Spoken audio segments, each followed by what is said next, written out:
Well, at least the Rangers offense found a new way to fail, as opposed to the old way they've been trying all season.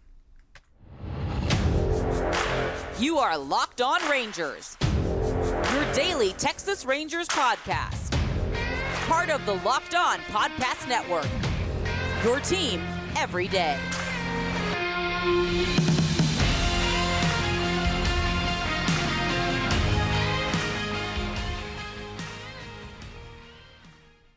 You are locked onto the World Series champion Texas Rangers. I'm Bryce Patrick, a cripplingly addicted Texas Rangers fan, covering this team for 11 seasons, including all 6 as the founder and host of this podcast. Thank y'all so much for making Locked On Rangers your first listen every single day. If you're not already, you can follow me on Twitter at Bryce Patrick. You can follow the show at Locked On Rangers. Hit subscribe on your favorite podcasting platform and on YouTube, where the best way you can help grow the show is to comment nearly any single thing below.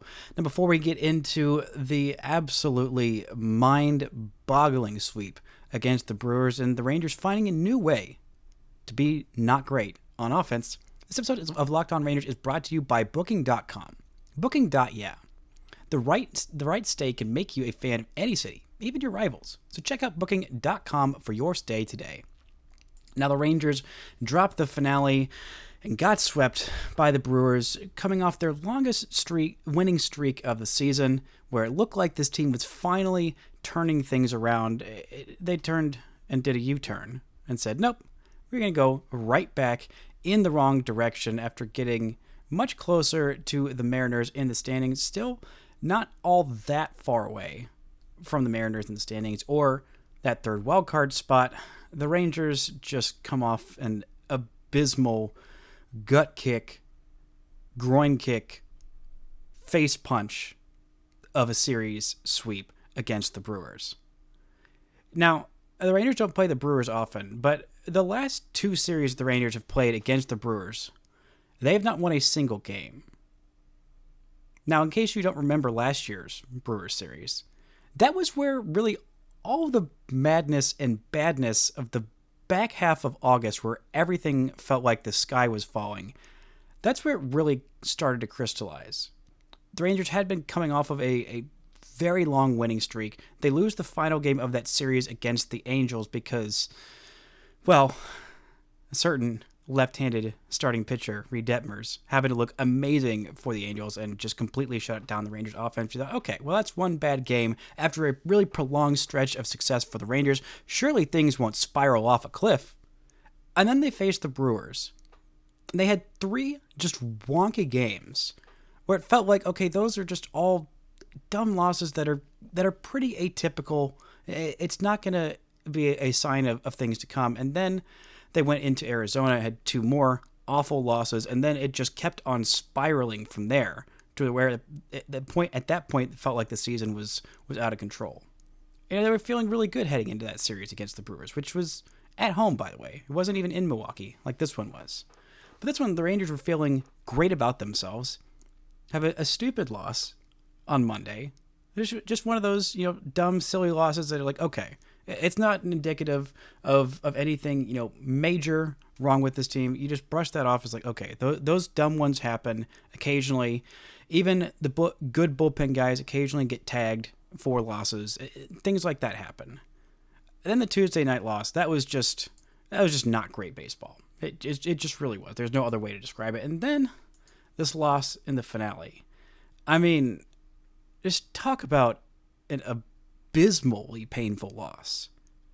When you go up with your ace against a guy who was called up that day, who is just the fringiest of fringe big leaguers in Dallas Keuchel, and you can't get the win?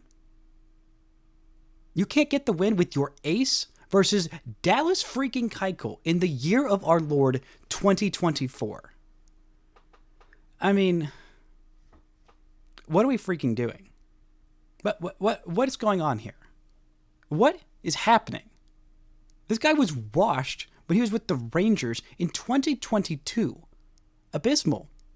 He was terrible with the Twins last year, and yet this Brewers team has had so many injuries to their pitchers that they've turned to the likes of Dallas Keuchel.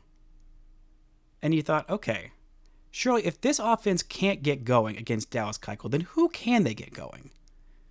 And after a perfect 1-2-3 first inning with a couple of strikeouts from your 2-hole and 3-hole hitters, you thought, oh my God, don't you dare lay an egg against Dallas Keuchel. And, well, this offense didn't lay an egg against Dallas Keuchel. They got him out of the game after 4 innings. They dropped 5 runs on him, including a pair of home runs by the 2 guys who needed home runs the most on this entire team, in Nathaniel Lowe and Jonah Heim. But they still could not get the job done because everything just happens to go wrong for the Rangers. Everything just happens to be going wrong at the exact wrong time for the Rangers. For most of the season, the top 3 in the order have been, mostly stepping up. In Semien, in normally Corey Seager in the 2-hole, and Josh Smith in the 3-hole. And the middle and bottom of the order just have not gotten the job done. But that wasn't the case in this one. I mean, I want to lambast Robbie Grossman because watching him hit second in this order just makes me want to tear my hair out and throw my monitor and, scream into the sky at the many baseball gods that have plagued this offense this year. But I can't. Because of the top 3 in this order, he had the best day of all 3 of them. The Rangers, 2 of their 3 best players, the top 3 of the order, when it combined 0 for 10 with 4 strikeouts and a double play hit into. And also all 4 of those strikeouts were from Josh Smith, which, not to demean Josh Smith, everybody has a bad day. But the fact that it happened that day, when the rest of the offense was stepping up, when they finally got a great game from Nathaniel Lowe, they finally got some power from Jonah Heim, they finally got a great game from Davis Wenzel. I mean, when the Rangers made the move to option Ezequiel Duran and call up Derek Hill, I thought, okay, I get it. I understand the sentiment. Chris Young said it's time for results, and we don't think Zeke is performing like the player we think he is and like he thinks he is. So we're going to send him down to AAA. He's going to work on making some changes, getting some confidence back in his swing, and hopefully come back here and help this offense.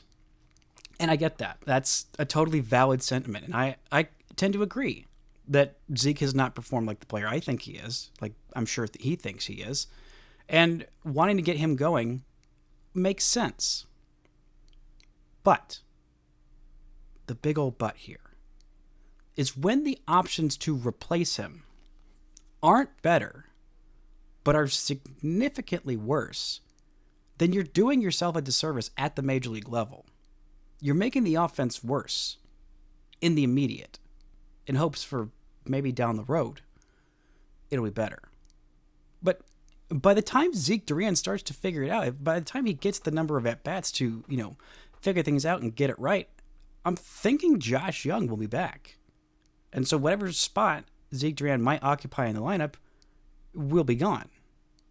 Or maybe Evan Carter will be back. And so there's another lineup spot that will not be present for Zeke to get himself right and inject himself into this offense.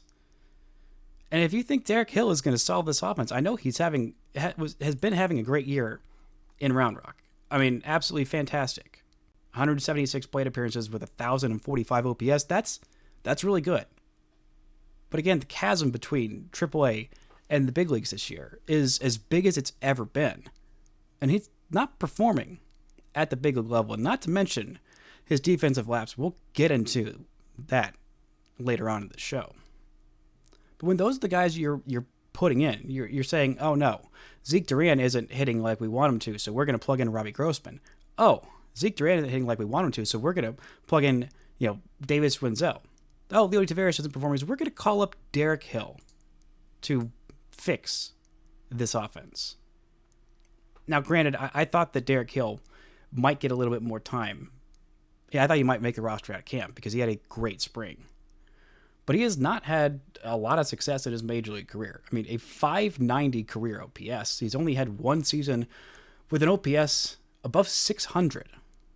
That was in 49 games with Detroit in 2021, where he had a 701 OPS. Not exactly lighting the world on fire.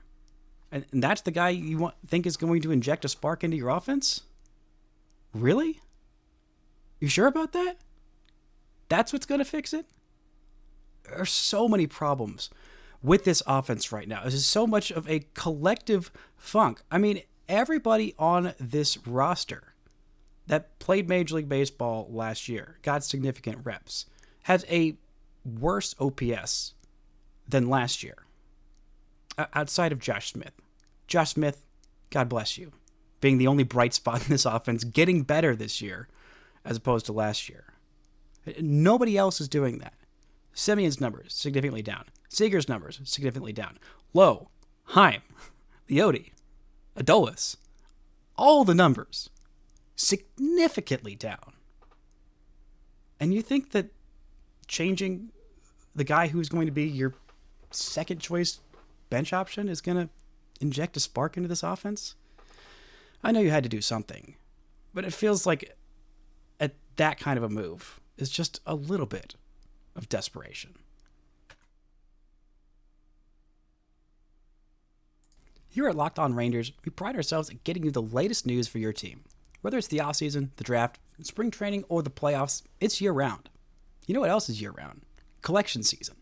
Just because tax season is over doesn't mean the IRS will stop coming after you for unfiled taxes. The IRS can garnish your wages, levy your bank accounts, and even seize your property. Don't let the IRS target you. Let the licensed professionals and tax experts at Tax Network USA go to bat for you.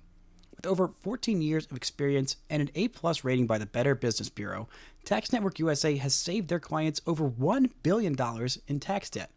Whether you owe taxes, have complicated matters that require tax planning, or finally hit that parlay this season and need help correctly filing, call 1-800-549-1000 or visit tnusa.com/lockedon. See the link in the episode description below. Passion, drive, and patience. The formula for winning championships is also what keeps your ride or die alive. eBay Motors has everything you need to maintain your vehicle and level it up to peak performance. Superchargers, roof racks, exhaust kits, LED headlights, and more. Whether you're into speed, power, or style, eBay Motors has you covered. With over 122 million parts for your number one ride or die, you'll always find exactly what you're looking for. And with eBay Guaranteed Fit, your part is guaranteed to fit your ride every time, or your money back. Because with eBay Motors, you're burning rubber, not cash.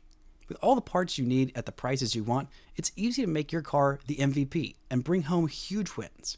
So keep your ride or die alive at ebaymotors.com. Eligible items only, exclusions apply. eBay Guaranteed Fit only available to U.S. customers.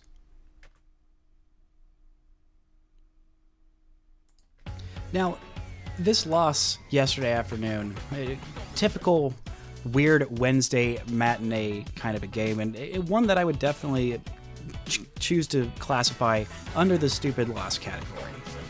Not a, oh my gosh, everything about this team is totally broken, but a, really? That's the way you decide to lose?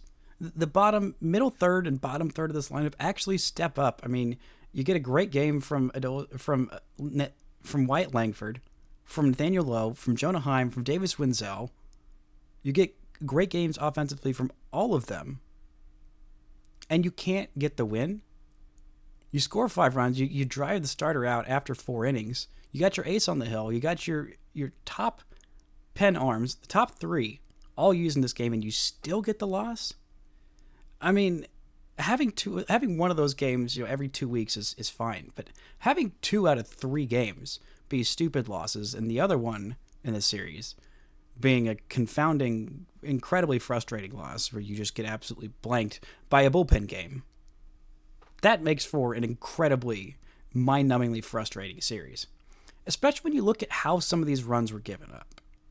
I mean, the fact that the Rangers got out of the jam in the 9th inning with a runner on third, a tie game, and less than 2 outs, and Kirby Yates just went beast mode and was able to get out of that jam, and then you still lose that game.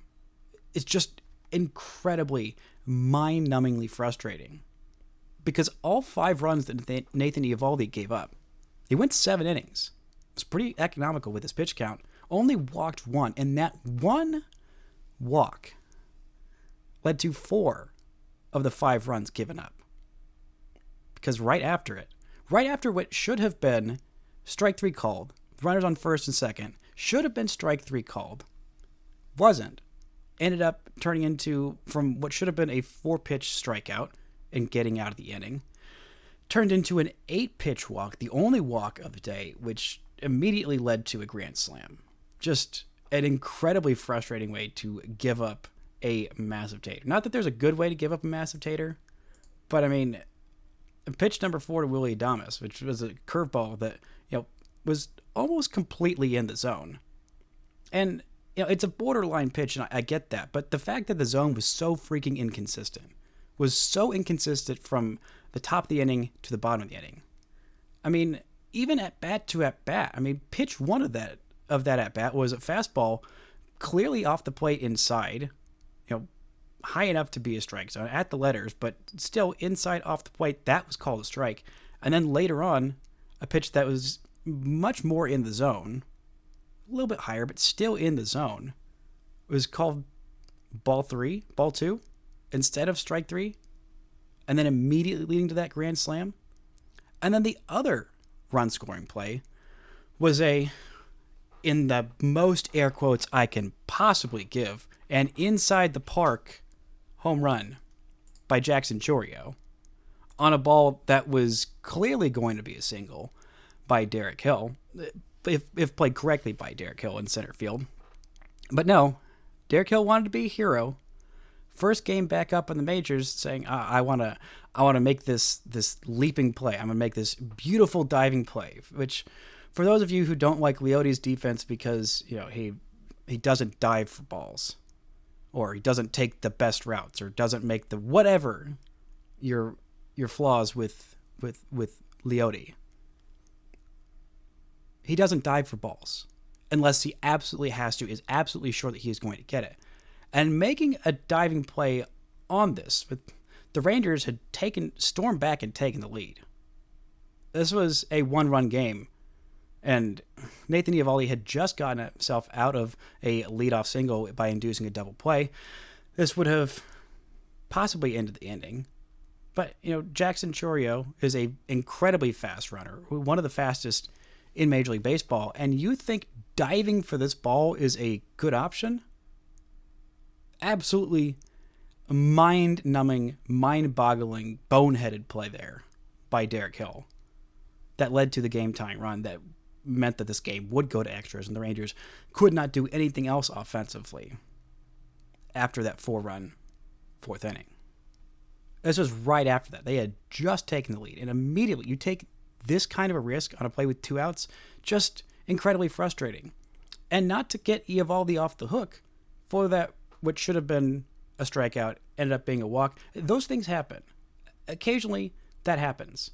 Now, it's incredibly frustrating that the amount of generous calls out of the zone, especially in the top of the 10th inning, first pitch of two consecutive at-bats, pitches that were well off the zone, that were called balls for Rangers pitchers, but were called strikes for Brewers pitchers, to start an at-bat in the 10th inning for Josh Smith, and also for Adolis Garcia, which puts you in so much more of a hole. It's just incredibly frustrating to see that kind of, zone inconsistency. If you're going to make a zone big, make the zone big for everybody. If you're going to make the zone small, make the zone small for everybody. That is the only way, the only fair way to do it. When you do it so inconsistently, it's incredibly frustrating. But eventually, there are bad umpires. You're going to have to deal with that. You're going to have to, learn how to handle those kind of situations and bounce back. And usually, Nathan Eovaldi has been really good about that. About, battling, those inconsistencies. Coming through in the big situations, coming through in the clutch. That is Nathan Eovaldi's, bread and butter. That is what makes him one of the best pitchers in this league. But the first pitch after that walk to Willy Adames is a splitter to Jake Bauers, and Nathan Eovaldi's splitter has been phenomenal this year. This is the first home run he's given up on that splitter. It was a splitter that was left way in the middle of the zone, and Bauers just absolutely annihilated it. 444 feet, 108 miles an hour off the bat. There was no doubt that thing was a grand slam and an absolute gut kick for the Rangers. And that was not great from Eovaldi. That was exactly what they needed to not happen. I mean, if that splitter had been exactly where he wanted it to be. I mean, it's not just that his splitter's been great this year. and he hasn't had too much of a problem with the home run ball with the splitter. It was great, amazing last year too. Including last year, he has now given up 3 home runs on the splitter in the regular season the last 2 years. 3. That's pretty incredible. He also didn't have a problem with the walks. He was just getting these bloop hits here, there, and yon, and they just ended up adding up all at the wrong time for him.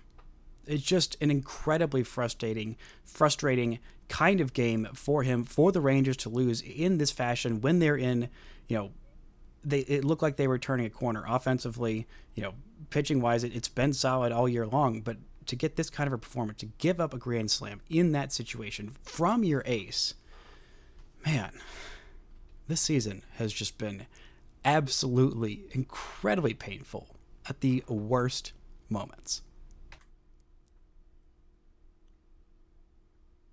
This episode of Locked On Rangers is brought to you by Booking.com.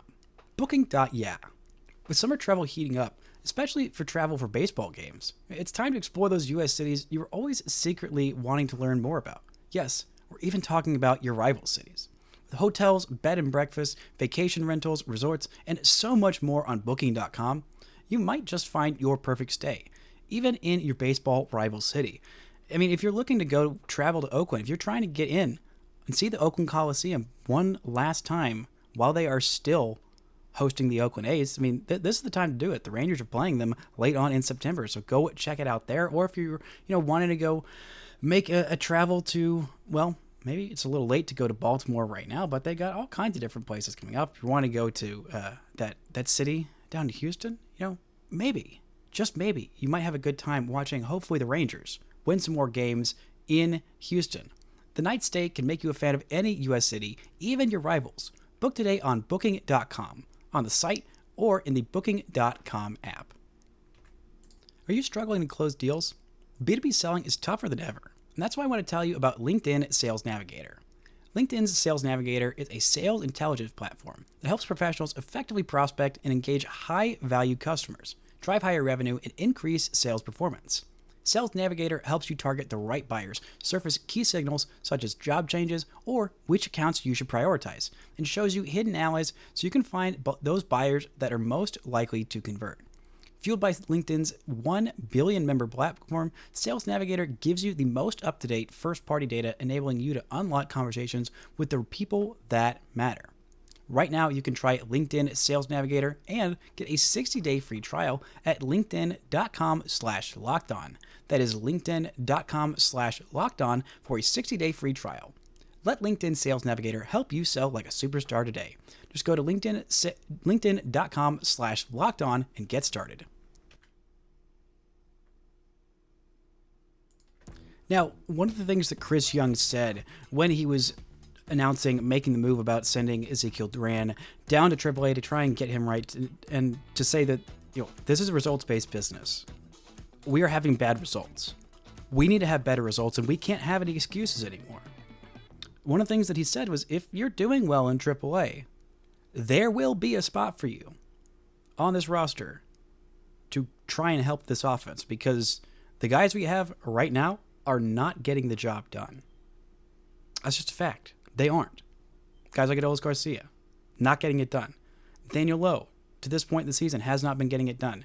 Jonah Heim has not been getting it done so far. Same with Leody Taveras. Same with pretty much all of this offense outside of Corey Seager and Josh Smith. Heck, even Marcus Semien has been in a very prolonged slump. I mean, the month of April was solid for him. He had a 767 OPS, not the other way around.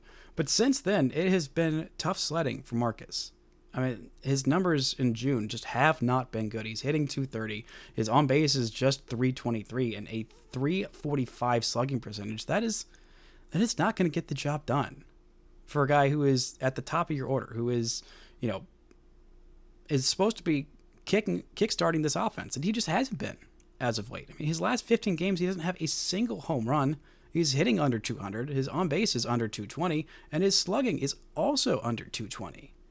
You look at the last 7 games, it's been incredibly rough for Marcus. His average and on base are both 129, and his slugging is below 200. His slugging. It's been a rough stretch for Marcus and a rough stretch for this offense as well, because as Marcus Semien goes, this offense goes. And I don't know if he is still nursing that injury that he had to take a day off for, that's turned into 2 off days in a row, and he looked much better after coming off of those 2 off days, 1 game off and 1 off day. He looked much better for about the stretch of a week. And really, since then, he's gone back to being in a prolonged slump. So I don't know if that collision with Adolis Garcia is also leading to what's been going wrong with Adolis. I mean, Obombi took some time off as well, pretty closely after when that happened. Maybe that collision is the story of this season. If those 2 guys, 2 incredibly important anchors for your offense, if both those guys are still hurting, still banged up from that, along with the other injuries and things that this team has been dealing with, that maybe that was the moment that we didn't realize at the moment that things started to go way down the tracks, because this team as recently as early May was at first place in the AOS for a little while. They were doing well. They did get off to a half decent start while they were waiting for those reinforcements to rejoin the rotation. But they suffered just so much offensive ineptitude. Basically, since May 1st, they have been one of the worst offenses in Major League Baseball. And of teams that aren't in last place in the division, they are the worst. Of teams who are 1 through 4 in their division, they have the worst offense since May 1st. It's been so rough. It has been so incredibly rough. And it just needs to stop. There's no nothing. There's no magic touch or whatever. I think that roster changes, making guys who are everyday players earn their spot back outside of, Smith and Seager. And while Semien is going to be there every day, whether he's slumping or not, he's going to be there every day. But everybody else, outside of Jonah, his offense is a bonus because he is a catcher. And that position is so important defensively. Outside of that, everybody's job should be, up in the air. And I think that calling up Derek Hill was the wrong call up, not because I think Derek Hill is terrible or I'm not rooting for him. No, I'm rooting for everybody on this roster to succeed and to start hitting. I hope that they all start hitting collectively all at the same time. And the Rangers start scoring 10 runs a game and win every game from now until eternity. That'd be nice. That'd be really good for business. I'd like to have the problem of, figuring out how to talk in new ways about the Rangers being the greatest team ever if they won 100 or the last 80-something games of the season in a row and then swept their way to another World Series. I would like the problem of having to figure out how to talk about in new ways how amazing this team is. It'd be much better than figuring out in new ways how to talk about how terrible this offense has been, which is what the last 2 months have been. It's not as fun. But I think a guy who I wasn't sure was going to crack the roster out of spring training, who I am just begging for to get at-bats now, is Justin Foscue. Foscue was optioned to AAA Round Rock, and having him be optioned when the Rangers need guys who can mash lefty pitching, guys who could just hit, period. The fact that he is primarily DH only, maybe a little first base, maybe a little left field. I don't think he's going to slot in at third base over Josh Smith or at second base over Marcus Semien. But Justin Foscue should be getting some at-bats at the major league level. You want a guy who can crush lefties and can't really play defense that well, but can actually hit for power, can give you quality at-bats, can give you walks, can give you on base? That's Justin Foscue, baby. That should not be Robbie Grossman. It should not. It should be Justin Foscue's spot to hit occasionally high up in this order when Corey Seager or Josh Smith gets a day off against a tough lefty. It should be Justin Foscue in there. Because unlike Robbie Grossman, I'm pretty sure Justin Foscue can hit a ball over the fence. I'm not sure Grossman can at this point. I know he's done it once this season, but I'm not banking much on him doing it again. And other guys returning to this lineup, I mean, we're still waiting on Josh Jung. We did get some good news on his, slight setback. The only thing that was going on there was some inflammation. Thankfully, the screws are still in there. There was some question about that after he took some swings about, was everything going to be, set back entirely? I mean, he went all the way to Arizona to go get everything checked out by the doctor that performed the surgery. Said he's going to start swinging it back here in the next couple of days. We'll see exactly when that is, but I'm not really anticipating him playing in this series against Baltimore. Would be nice. I know he would like to be out there, but making sure that he is good to go for the long haul once he actually gets back in this lineup and doesn't just land right back on the IL, that's important. And getting reinforcements in this bullpen, just every other arm, would be helpful. Josh Sborz, I think, is, probably less than a week away from coming back. He's pitched 4 times in his rehab assignment with Round Rock. He pitched on the 16th, then he pitched 3 days later, then he pitched 3 days later, then he pitched 3 days later. So I'm thinking on Friday he will pitch yet again because the target date was around July 1st for Josh Sborz to be back. And at that point, the Rangers are probably going to have to make a decision on somebody of who's going down. I think it might end up being Latz because he's the only one that's got some options that they're not going to have to make a decision about, long term, are we keeping this guy or are we cutting him? I think that is going to end up being the move, and that will be why. Not because Latz hasn't been better than Burke this season, or that he hasn't been better than John Hernandez this season, but in roster construction, especially at this point, it is so much about options and long-term view, and putting off that decision of, is this guy really that good, or should we just cut bait and move on? It comes down to options so many times in the bullpen. But hopefully adding him back will make this team even better. Having these games that go to extra innings. This was the first extra innings game that the Rangers have lost this season. They were 3-0 heading into this game on Wednesday. This was the first one that they lost. Where last year and the year before, and I'm pretty sure the year before that as well, they were just absolutely abysmal in both one-run games and extra innings games because, well, the bullpen just was not very good. This year, that isn't the case. And losing 2 games this series because the guys in your bullpen who had been reliable just happen to have bad days at the exact wrong time. Incredibly frustrating way to lose a series and get swept in a series. But hey, there's always that chance that things start to turn around soon. I think this team is just too talented not to at least claw back to 500 at some point this season, to get themselves in the mix, to not be sellers at the deadline, to not be, here in a month saying, I wonder who's going to make the highest offer for Kirby Yates or for David Robertson, or what's going to happen with Andrew Heaney, or if Max Scherzer might end up being on the trading block. I'd like to not be there. I'd like to be saying, okay, who is this Rangers team going to add the deadline? Are they going to add somebody? Are they going to, get Tyler Mahle back around the deadline? I'd like to be sitting here in a month saying, okay, what is the timeline for Jacob deGrom coming back looking like? Is he going to be back for that final stretch? Is this team going to be in a position where it matters? I'd like to think so. Even after a series like this, there are some signs that things are turning around. Seeing that those great at-bats from Lowe as of late, hitting the ball with authority, driving at the opposite field, driving in runs, that's a great sign for this offense. I think he is so huge for them, and him getting right would be so important for this offense. Jonah Heim, even though he is a catcher, a switch-hitting catcher, offense from a catcher is a luxury that the Rangers had last year, which is why their offense was so good. So getting Jonah Heim right and hitting for power would be great. And getting just anything from the margins, getting Marcus Semien back on track, getting, things from the middle of this order. Wyatt Langford staying hot. Adolis Garcia. Just absolutely need to get something more from Adolis Garcia. There are signs that things are starting to turn around, but this series in Baltimore, it's going to be really tough, but it's going to be really crucial for this team starting to feel good about themselves heading into deciding whether they're going to be sellers or buyers at the trade deadline in just around a month. That's going to do it for today's show. Thank y'all so much for listening and subscribing, and until next time, don't forget to enjoy World Series champion Texas Rangers baseball.